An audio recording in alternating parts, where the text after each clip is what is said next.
Irán ha hallado un arma más poderosa que cualquier misil, capaz de poner de rodillas a casi 60 millones de personas pidiendo el fin de la guerra. Esa arma es la sed.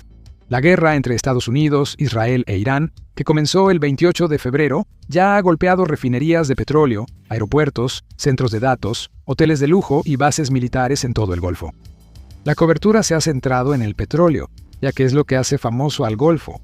Eso es lo que hace que los mercados entren en pánico, y esa es la crisis para la que todos tienen un manual mental. El petróleo sube, los mercados responden, los gobiernos usan reservas estratégicas y la vida sigue. Pero el 8 de marzo ocurrió algo distinto. Un dron iraní impactó una planta desalinizadora en Bahrein. Fue el primer impacto directo confirmado contra infraestructura de agua en toda esta guerra. A diferencia de una refinería de petróleo, no hay reserva estratégica ni mercado de futuros para el agua. No hay un marco internacional para manejar lo que pasa cuando se secan las llaves. Solo hay pánico y muerte. El verdadero talón de Aquiles del Golfo nunca ha sido el petróleo, siempre ha sido el agua. Mira, la península arábiga es uno de los lugares más secos de la Tierra. La lluvia casi no existe. No hay ríos importantes que atraviesen Arabia Saudita, Kuwait, Qatar o Bahrein. Los acuíferos se han bombeado durante décadas mucho más rápido de lo que se recargan y la mayoría ya está críticamente agotada. Cuando llegó la riqueza petrolera en los 70, los estados del Golfo gastaron gran parte en resolver un problema que la mayoría de países nunca enfrentó. ¿Cómo consigues agua potable cuando, en el fondo, no hay nada? La respuesta fue la desalinización. Tomas agua de mar del Golfo Pérsico, la pasas por enormes instalaciones industriales, le quitas la sal y bombeas el resultado a las casas de la gente. En los últimos 50 años, estos países crearon una de las redes de infraestructura hídrica más ambiciosas de la historia, según un estudio de 2023 del Centro Árabe en Washington, D.C. Los países del Consejo de Cooperación del Golfo aportan cerca del 60% de la capacidad global y producen el 40% del agua desalinizada mundial. Más de 400 plantas en la costa del Golfo Arábigo, de Emiratos Árabes Unidos a Kuwait, mantienen con vida a decenas de millones de personas. Michael Christopher Lowe, director del Centro de Medio Oriente en la Universidad de Utah, llama a estos países reinos de agua salada, superpotencias hídricas creadas por el hombre y alimentadas por combustibles fósiles, que transformaron una de las costas más áridas en una civilización. Kuwait obtiene el 90% de su agua potable de la desalinización. Omán, 86%, Arabia Saudita, 70%. Bahrein, donde ese dron acaba de impactar, tiene 103 plantas desalinizadoras y, en esencia, no tiene acuíferos naturales. Es una nación insular sin alternativas. Qatar y los Emiratos Árabes Unidos casi dependen totalmente para uso urbano, sobre todo en ciudades como Dubái.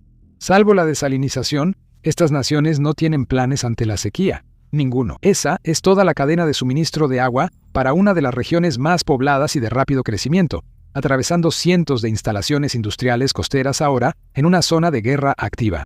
Todos se estaban volviendo locos por si Irán podría atacar el Burj Khalifa. Pero ese dron cayó a 12 millas de un objetivo que mantiene con vida a 3 millones de personas y está protegido como el Palacio Municipal de tu ciudad. El dron no impactó directamente el complejo de desalinización, pero si Irán puede atacar bases militares de Estados Unidos y sistemas de radar multimillonarios, golpear una planta desalinizadora costera no sería difícil. En esas fechas, la Fujairah F1 de Emiratos Árabes Unidos, un complejo de energía y agua en la costa este, sufrió daños. Según el Boston Globe y The Conversation, el daño fue causado por ataques a un puerto cercano o escombros de drones interceptados, no por un impacto directo a la planta de agua. Aún así, la instalación se vio afectada. Lo mismo pasó en Kuwait también. Escombros de un dron interceptado provocaron un incendio en la planta desalinizadora de Doha West. 3 incidentes en los primeros 4 días de la guerra, todos cerca o en infraestructura hídrica. Ninguno claramente intencional. Pero luego, el 7 de marzo, el canciller de Irán publicó en X afirmando que un ataque aéreo de Estados Unidos había impactado una planta desalinizadora de agua dulce en la isla de Qeshm, en el estrecho de Hormuz, lo que después cortó el suministro de agua a 30 pueblos. Lo calificó de crimen descarado y desesperado y advirtió que atacar la infraestructura iraní tendría graves consecuencias. Y dejó claro que Estados Unidos sentó ese precedente, no Irán. El Comando Central estadounidense negó esa afirmación. Se añadió una nota de la comunidad aclarando que ningún medio internacional u organización verificó de forma independiente. No sabemos si ocurrió ese ataque, pero Irán advirtió, si atacan nuestra agua, atacaremos la suya. Al día siguiente, un dron impactó una planta desalinizadora en Bahrein, confirmado por su Ministerio del Interior. AP, Al Jazeera y Gulf News lo informaron. La Autoridad del Agua de Bahrein aseguró que el suministro continuó, pero no ha indicado qué planta fue atacada ni el alcance de los daños. Hace casi 20 años, la CIA alertó que afectar las plantas de desalinización en la mayoría de los países árabes tendría consecuencias peores que perder otras industrias o bienes. Esa es la línea que Irán cruzó. Ahora hablemos de lo que podría atacar después. La vulnerabilidad más concentrada en toda la región probablemente sea esta planta llamada Jubail. Esta instalación, ubicada en el lado saudí del Golfo Pérsico, abastece a Riad mediante un solo ducto de unos 500 kilómetros tierra adentro. Ese ducto transporta más del 90% del agua potable de la capital saudí. En 2008, un cable diplomático clasificado de Estados Unidos, de la embajada estadounidense en Riad, que después hizo público Wikileaks, advirtió que Riad tendría que evacuar en una semana si la planta, sus ductos o la infraestructura eléctrica asociada sufrían daños graves o eran destruidos. Fue más allá de eso. El cable afirmó que el gobierno saudí no existiría sin la planta desalinizadora de Jubail. Claro, Arabia Saudita ha invertido en redundancia desde ese cable de 2008, pero también ha sumado más de 14 millones de personas a su población en ese mismo periodo. No existe forma en este planeta de proteger bien un ducto de 500 kilómetros contra un adversario con el arsenal de misiles y drones de Irán. Luego está Qatar, una pequeña península casi sin agua subterránea y sin ríos. El país, hasta hace poco, apenas tenía 3 días de agua en reserva. Ese era todo el colchón nacional si se detenían las plantas desalinizadoras 3 días. Qatar invirtió $4.000 millones en el mayor proyecto de almacenamiento de agua del mundo. 15 enormes reservorios de concreto conectados por 650 kilómetros de tubería construyeron todo esto solo para sumar 4 días más.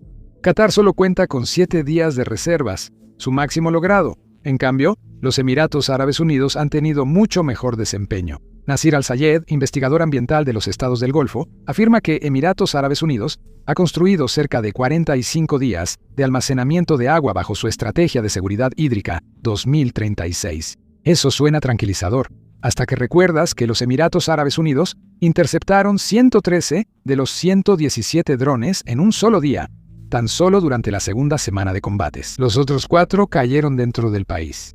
Y bastará un misil o un dron para desatar la guerra por el agua más catastrófica del siglo XXI.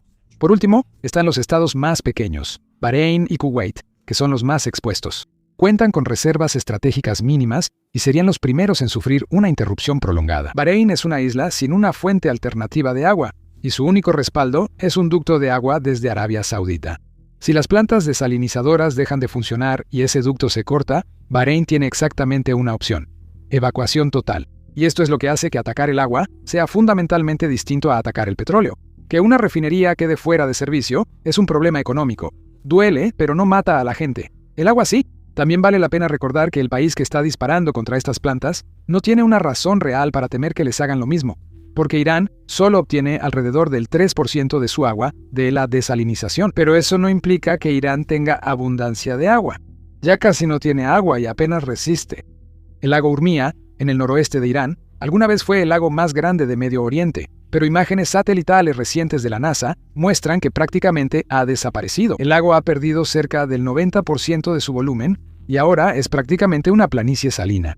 Un análisis del CSIS de febrero de 2026 usando imágenes satelitales también encontró que 4 de los 5 principales embalses de Teherán registraron fuertes caídas durante el verano y el otoño de 2025. 2 de ellos, Lar y Latian, se redujeron en más del 70%. Para finales de 2025, el sistema total de embalses de Teherán había caído a alrededor del 10 al 12% de su capacidad, tras 5 años consecutivos de sequía.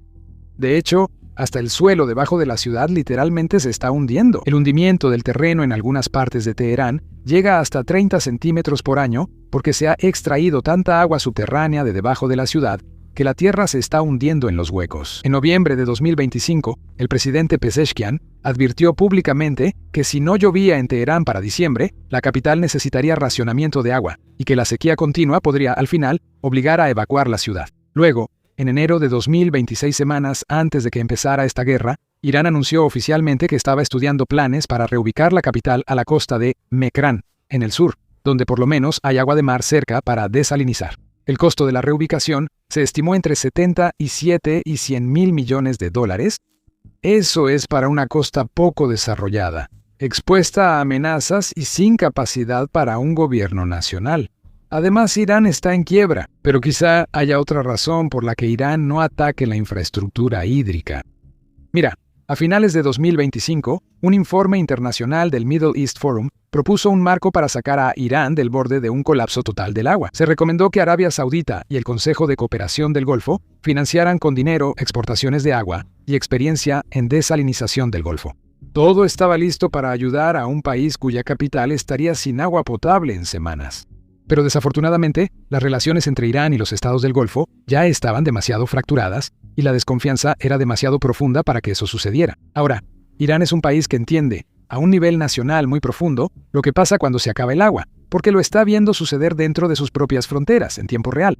Y ahora, en medio de una guerra, está atacando o acercándose a la infraestructura hídrica de otros países que dependen más de esa infraestructura de lo que depende Irán. Esto de aquí es el disuasivo nuclear de Irán. Según un análisis de Iran International, el enfoque más amplio de Irán en este conflicto es atacar explícitamente objetivos blandos vulnerables en infraestructura de agua, energía y transporte, con el objetivo de hacer que este conflicto sea económicamente incosteable para el oponente.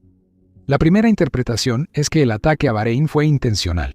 Los casi impactos en Jebel Ali y Fujairah fueron sondeos deliberados o fallos afortunados. La segunda interpretación es más aterradora. Analistas de la AP ven poca evidencia de que Irán ataque intencionalmente plantas de tratamiento de agua. Los incidentes de Fujairah y Kuwait parecen deberse a escombros. Con cientos de drones volando diarios sobre una zona donde puertos, plantas eléctricas y desalinizadoras están muy cerca, es inevitable que algo sea alcanzado. Un misil perdido puede impactar el lugar equivocado en cualquier momento y hacer que todo un país se evacúe.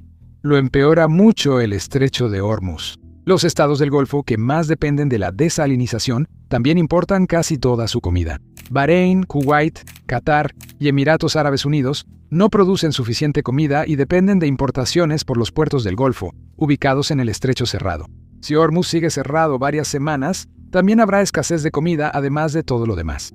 El derecho internacional humanitario, en el artículo 54 del Protocolo Adicional 1 a las Convenciones de Ginebra, prohíbe atacar lo que la población civil necesita para sobrevivir.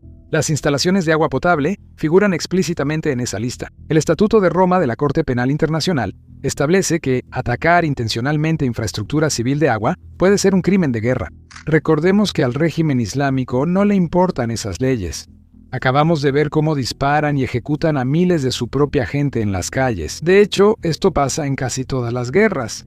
Lo hemos visto en Ucrania, en Gaza, en Yemen. Sí, existe el marco legal, los países lo reconocen públicamente, pero esas infraestructuras son de las primeras atacadas cuando quieren presionar al Estado. La última vez que se atacó intencionalmente la infraestructura de agua a gran escala en el Golfo fue en 1991, cuando las fuerzas iraquíes sabotearon gran parte de la desalinización de Kuwait y vertieron millones de barriles de crudo en el Golfo Pérsico. El objetivo incluía contaminar las tomas de agua de plantas desalinizadoras en la región.